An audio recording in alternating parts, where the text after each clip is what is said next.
meikkejä. Mä en kyllä osaa näitä ehkä mitään muuta käyttää. Kun tätä katsotaan mitä ihmeitä tällä Blistexillä saa aikaiseksi.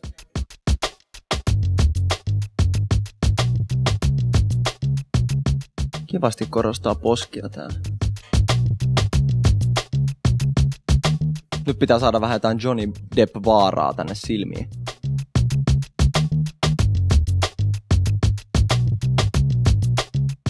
Anteeksi, nyt mä tarvisin ammattilaisen mielipidettä. Mitä mieltä saat mun maskeerauksesta, joka on muuten tehty kokonaan Blistexillä, vaikka ei uskoisi?